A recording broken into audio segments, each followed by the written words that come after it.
Hi, church family. There's a verse in Hebrews 10 that is often referred to when we're trying to encourage people to come to church. And it's verse 25, which says, "Not forsaking our own assembling together, as is the habit of some, but encouraging one another, and all the more as you see the day drawing near."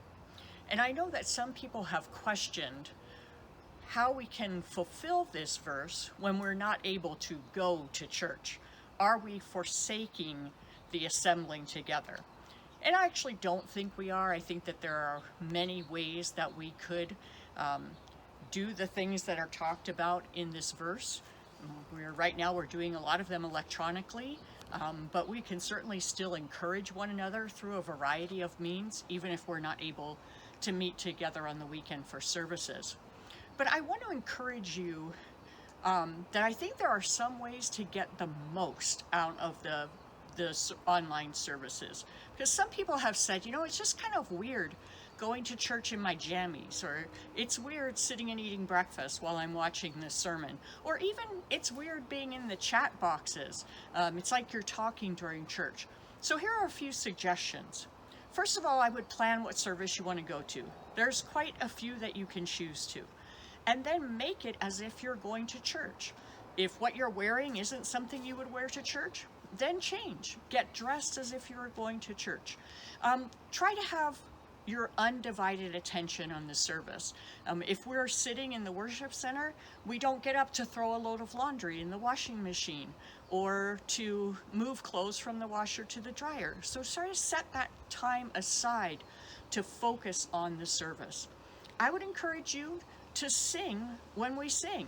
I know of one person whose family told her she wasn't supposed to sing, she was just supposed to listen, but that's not true. We want people to sing along. If you feel like clapping, clap. If you feel like dancing, dance. No one can see you.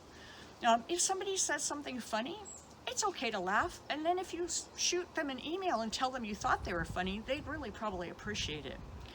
I would encourage you to do things like fill out the connection card, like save your giving. If you normally give while you're at the service, save your online giving to do during that time. Make it as much like the experience of church as you can. Pray when they're praying. Don't take the announcement time as the time to go get a snack. Be there in your home as if you were there. Beyond that, I think one thing that really helps is to be accountable to somebody. Whether it's your life group who's all going to the same service, or a few of you are going to the same service and you can kind of connect with one another there. Whether it's a friend that you can connect with and say, this is the service we're going to. We'll both be there together even though we're not physically present together. I would encourage you to use the chat box. If you don't feel comfortable doing that during the sermon, do it at the very beginning of the service, or do it at the very end, just to let people know that you're there. I would encourage you to pray before the service. Pray that God would open your ears and your heart to get the message across. The reality is, although we're not together, God is with us. God is with us in our homes, and our worship is an offering to Him. Just as He's with us when we're all gathered together on the corner of Lolita and Colorado, and our worship is a sacrifice to Him. So this weekend, go to church. Make it part of your plan. Make it intentional. Don't just have it on as the background of something else you're doing. Go with the intention of worshiping God and hearing from Him. And I believe that He will honor that, and we won't be forsaking the assembling of ourselves together.